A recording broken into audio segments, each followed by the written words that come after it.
measure the opening, figure out which way you want it to swing. Get the door, molding, door handle. Get yourself shims and nails. This time we're going to use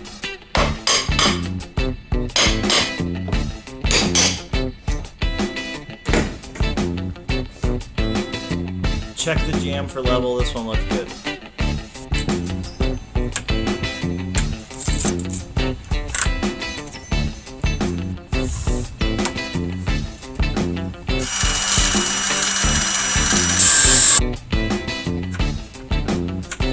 That right there is called a crow's foot. You want to make all your marks like that.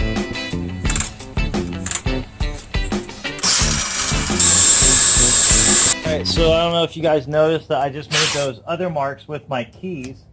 And this is the trick is you don't have to search the whole job for a pencil. If you use a nail, use anything, use whatever's the fastest, right?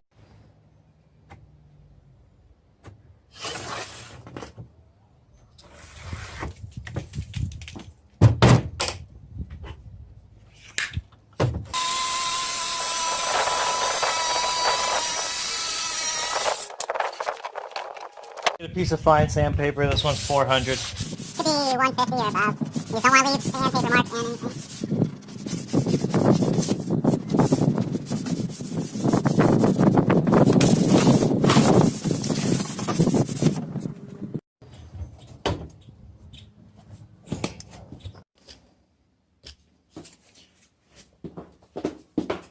Okay, so we're gonna nail the top corner of the hinged side first, and we want to have it so that this side can either go up or down.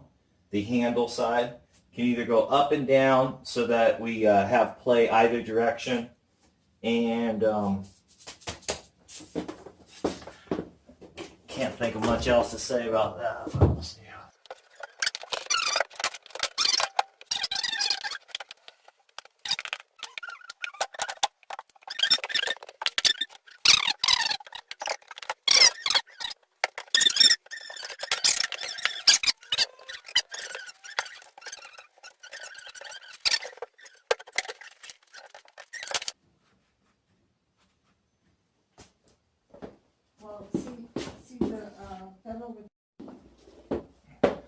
Make sure and keep opening and shutting the door for the whole install to make sure that that you're not getting off somehow. And keep the gap around the door probably about 1/8 of an inch is right about.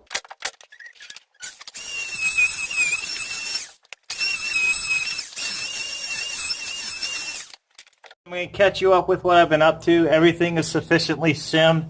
This corner, around the hinges, I got a couple shims at each hinge, and then it's brad nailed off. I want about a 1/4 inch gap here, cut a 45. Then I'm going to take the vibe saw and cut the baseboard off right about there. I'll show you in a second.